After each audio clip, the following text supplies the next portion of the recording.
Please, please, God told me to ask y'all for help. Who does Diddy have left to turn to these days? It seems like the only ones who are sticking by him are his family members, because even his best friends have now ditched him. All right, we are getting some breaking news right now. ABC News has just confirmed that Sean Diddy Combs was arrested tonight in New York City. Sources say federal agents with Homeland Security investigations took him into custody. The charges are unclear at this time. Combs' attorney telling CNN that we are disappointed with the decision to pursue what we believe is an unjust prosecution of Mr. Combs by the U.S. Attorney's Office. We, of course, are trying to gather more information. There's a lot more to come out of this story, and as soon as we get it, we'll turn it over to you. Obviously, no one wants to get taken down with him, so everyone he's close to is either ratting on him or keeping quiet. Wait until you hear some of the crazy ways that the people in his inner circle have betrayed him. Today, I'm announcing the unsealing of a 3-count indictment, charging Sean Combs with racketeering conspiracy, sex trafficking, interstate transportation for prostitution. The indictment alleges that between at least 2008 and the present, Combs abused, threatened, and coerced victims to fulfill his sexual desires, protect his reputation, and conceal his conduct. As alleged in the indictment, to carry out this conduct, Sean Combs led and participated in a racketeering conspiracy that used the business empire he controlled to carry out criminal activity, including sex trafficking, forced labor, kidnapping, arson, bribery, and the obstruction of justice. Let me say a little bit more about the charges. The indictment alleges that Combs abused and exploited women and other people for years, and in a variety of ways. As alleged, Combs used force, threats of force, and coercion to cause victims to engage in extended sexual performances with male commercial sex workers, some of whom he transported or caused to be transported over state lines. Combs allegedly planned and controlled the sex performances, which he called freak-offs, and he often electronically recorded them. The freak-offs sometimes lasted days at a time, involved multiple commercial sex workers, and often involved a variety of narcotics, such as ketamine, ecstasy, and GHB, which Combs distributed to the victims to keep them obedient and compliant. As alleged, when Combs didn't get his way, he was violent, and he subjected victims to physical, emotional, and verbal abuse so that they would participate in the freak-offs, and that Combs hit, kicked, threw objects at, and dragged victims, at times by their hair. On one occasion in March of 2016, that conduct was captured on video and later reported in the media. With the way that the media has turned the Diddy scandal into some kind of celebrity hunt, it's no wonder that most people connected to him are trying to distance themselves from him, like his friend Kevin Hart. Hey, Kevin, when you hosted for Diddy, did you catch any baby oil? I hosted for Diddy? Yeah. Nah? You asking the wrong person the wrong question. That's your question. Do you think he's safe in jail? Wrong person the wrong question.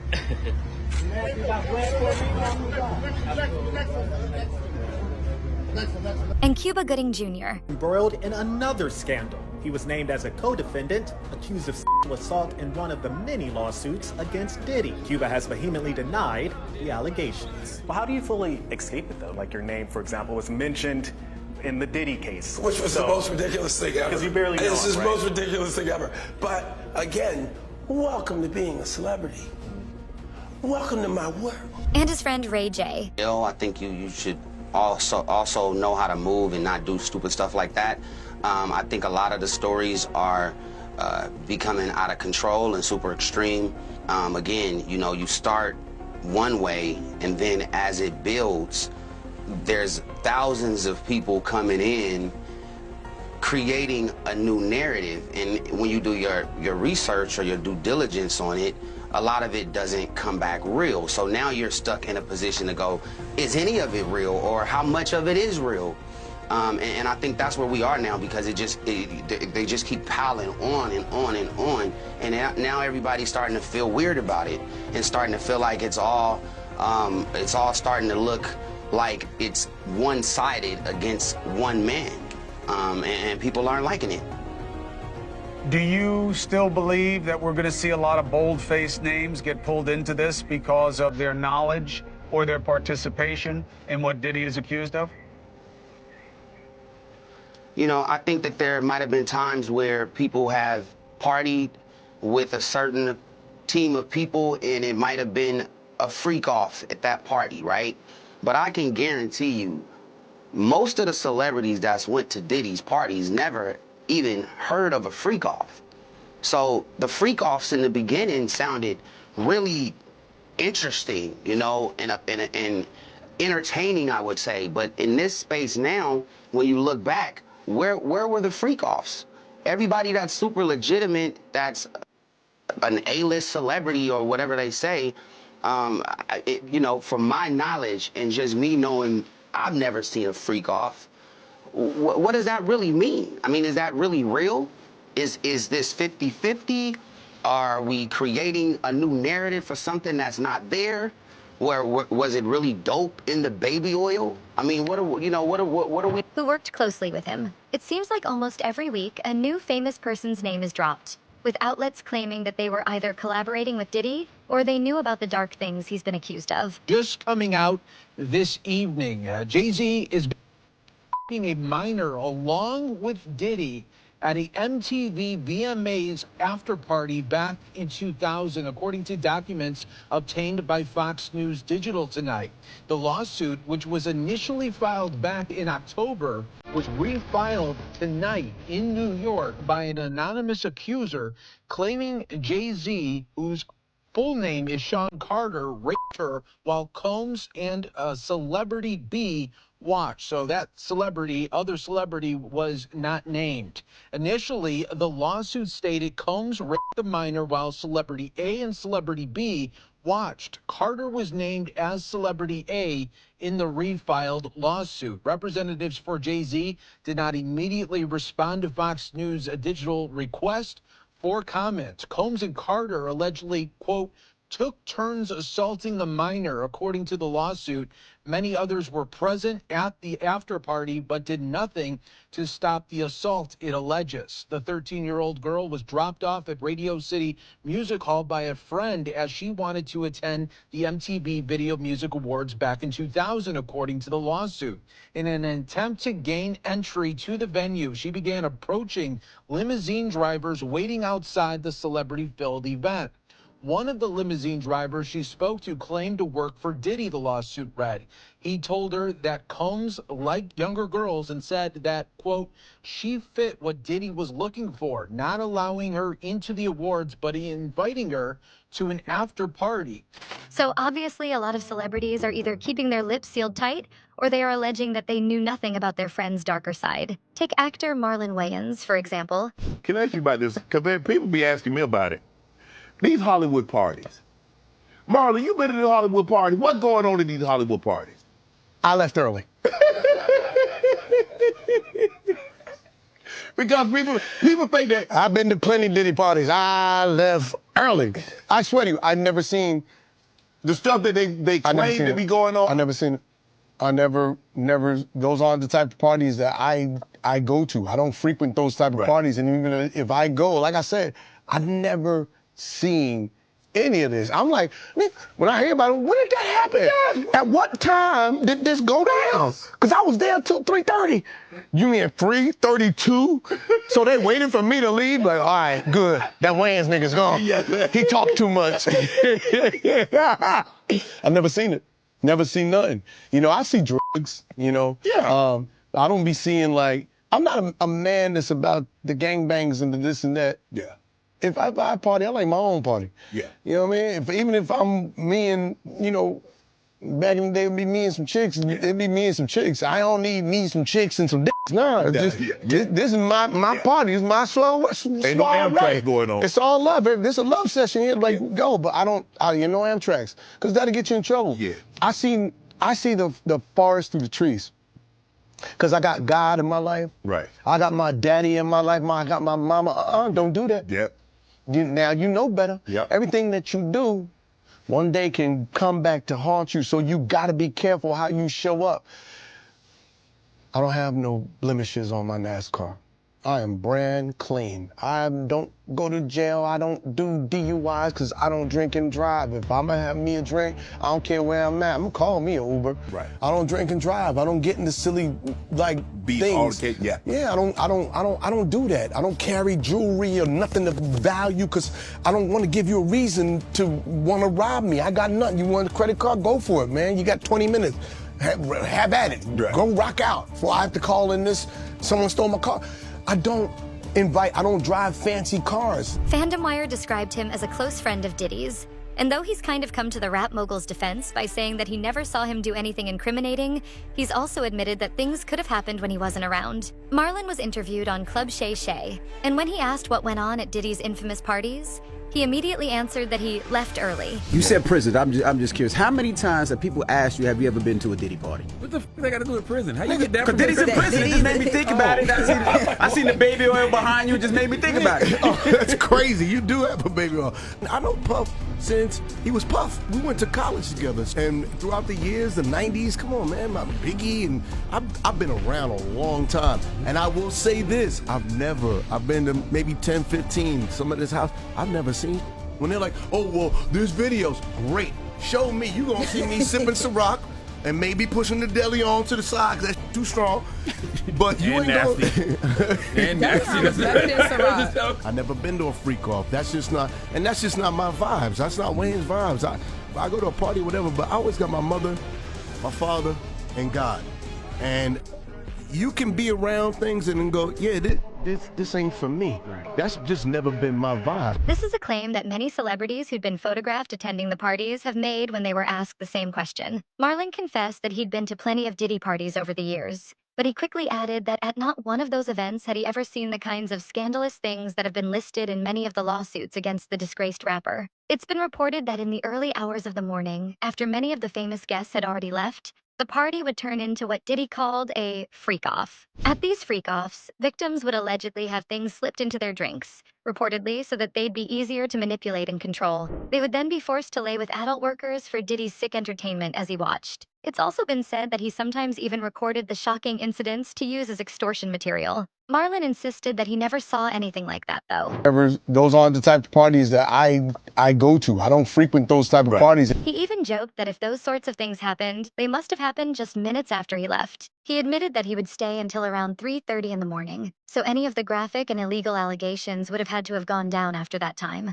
Marlon did confess that he saw people taking illegal substances at the parties. Artist for Diddy and also Cassie Ventura, working for Diddy for years and eventually becoming a friend of Cassie's. In 2010, Mila alleges that she heard Cassie being physically abused and was a witness to the aftermath of the alleged attack. She joins me now. Mila, thank you so much for being here. This has been, for so many people, illuminating, infuriating, troubling, devastating. You can go down the list of things, but it's so difficult to speak about. I know. Being a witness of anything. Tell me how you must be feeling just knowing that this has even come to light. Well, I have kept this secret for like 14 years. I mean, the first time I experienced it was 2010. And I was in the hotel room when Puff came in, and I had no idea Cassie left. And when I woke up, I just saw his presence come into the room.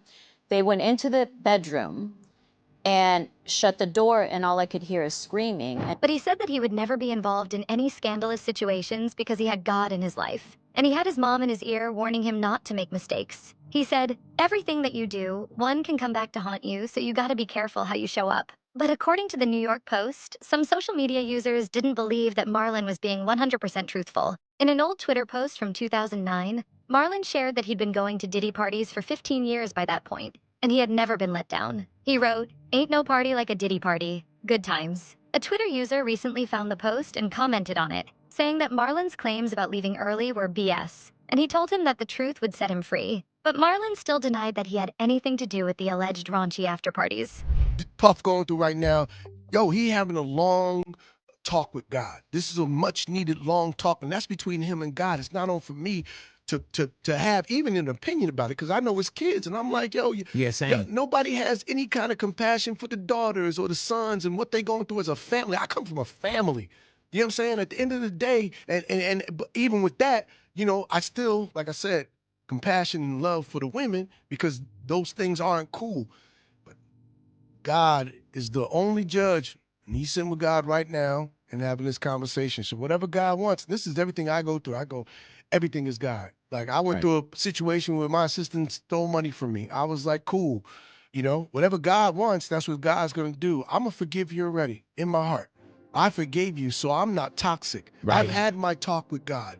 Now, whatever happens with you, yeah, I'm still gonna press charges, of course. Right, yeah, of course. But, you know what I'm saying? But Yeah. I ain't pray that deep. Yeah, I'm definitely gonna handle some manly things on earth. You know what I'm saying? Yeah. But whatever happens between you and God, it's between you and God. He responded to the comment by saying that he still stood by what he'd said on the Club Shay Shay podcast, and he'd never seen or been a part of anything but good vibes and energy, with clothes on. He added that he was not rushing to take down old tweets or anything like that, because he had nothing to hide. Though Marlon said that he personally didn't see anything incriminating, he never said that these freak-offs didn't happen, or that Diddy wasn't guilty. Something deeper is going on. Hey, dude, and that's the you conversation. gotta be aware. And I'm like, and then they come up for Jay, and I'm like, come on. Yeah, y'all digging stuff up. And man, he used to deal drugs. Okay. He said that in his There's 10 albums about that. Do you think it's a bigger picture? Now, of course, you got to be responsible for whatever you're responsible for. You know what I'm saying? We're saying that. But that's between God and you. Right. Everything Puff going through right now, yo, he having a long talk with God. I guess that even though he was supposedly close to Diddy, he still didn't want to defend him completely and risk being aboard his sinking ship. So far, it's pretty much just his children who have vouched for their father's innocence. A report by The Sun revealed that a lot of people in Diddy's inner circle have jumped ship and are willing to go against the fallen business mogul. Diddy's rap rival, 50 Cent, has often spoken out against him. That you feel you knew Diddy's character. Right. Yet you said you weren't a part of that lifestyle, you weren't going to the parties. So what makes you so absolutely sure that these kinds of allegations that we've seen against him are true? Well, I'm surprised by the allegations, as surprised as everyone else is. Like, I didn't make the allegations. I didn't tell people to say these things.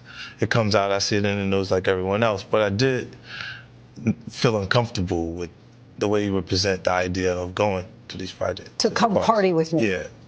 And then that swayed me away from it, just that alone.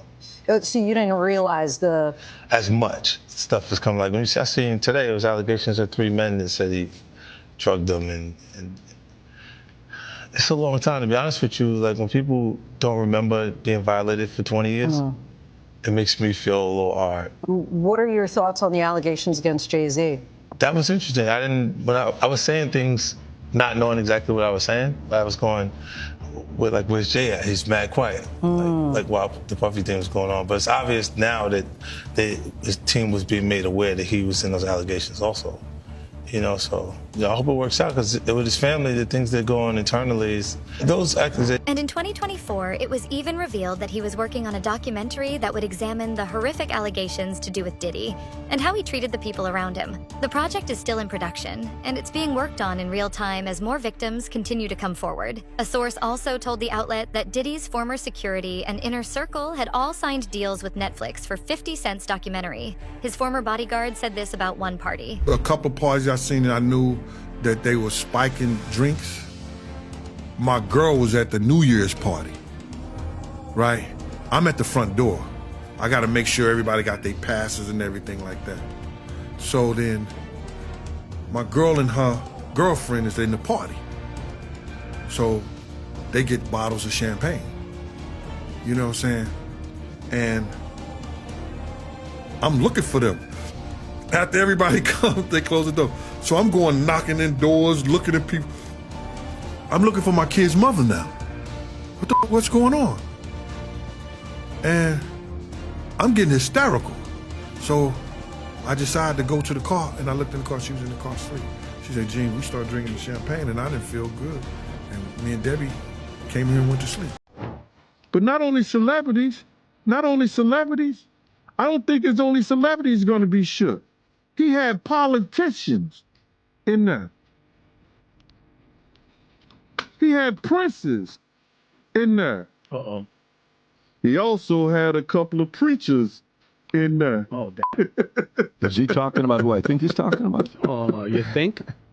Is he? Hallelujah. Cat Williams commented on that. Williams. The insider alleged, many are finally ready to talk, while some have been trying to talk for years and weren't believed. They also went on to claim that the documentary would have plenty of revelations, and that it'd paint more of a picture of how far back the allegations went, and the history of Diddy's freak-offs and other disturbing behavior. In an interview with Variety in September 2024, 50 Cent and his collaborator, Alexandria Stapleton, shared that it was going to be a story with significant human impact. I haven't had issues with Puffy. I don't like him. Like that. Like I don't like things that you do. Right. To make me So we're speaking on Diddy. We're speaking on Puff. Yeah. Okay. But I don't have that thing where I like, well, we ain't had no thing. I wasn't sending nothing out. Like, if it was on the street side, that we would be doing things, and we wasn't doing. Right. So it gets to. But Jay definitely. That's definitely. It's just being competitive. You know what I mean? So I look at it as, oh, so I always go into what would I do in a situation, like when that type of thing happens. And I'm going, I don't know. I hope things are all right for them to turn. Speaking on? I'm in it at the crib. Because in the statement they mentioned is. Oh, you're talking Jay. They said that the documentary would have a complex narrative spanning decades, not just the headlines or clips that had been seen so far. Apparently, Diddy's friends have gone behind his back in other ways too. Fox LA reported that Tony Busby, the lawyer who said that he's representing 120 clients that have accusations against Diddy, has spoken about how celebrities close to the rapper should be worried. Tony alleged that he had plans to take legal action against some well-known stars, and that some of them had even already settled. The day will come when we will name names other than Sean Combs, and there's a lot of names. It's a long list already. And of course, I already know who some of these individuals are, but because of the nature of this case, we're going to make damn sure that we're right before we do that. He explained that because it was in the best interest of the victims, he and his team attempted to resolve matters without the filing of a public lawsuit. The Texan attorney claimed, "We've done that with a handful of individuals, many of which you've heard of before, and will continue to do that." So, who knows which celebrities have thrown Diddy under the bus in an attempt to keep their names out of the headlines. But it honestly seems like there are very few who have kept any allegiance to him. Who are the other famous people who were noticeably close to Diddy, though? Well, obviously the first person that comes to a lot of people's minds is Jay-Z, and he is currently paying the price for being so close to the jailed rapper. CNN and countless other outlets have reported on the story that he is being linked to Diddy's supposed crimes because one of Tony's clients filed a lawsuit that accused both singers. A woman alleged that when she was just 13 years old, she was harmed by Jay-Z and Diddy at a VMA after-party in 2000. And you'll never guess which other incredibly famous person was supposedly friends with Diddy at one point. It's been reported that Elon Musk was also close to him.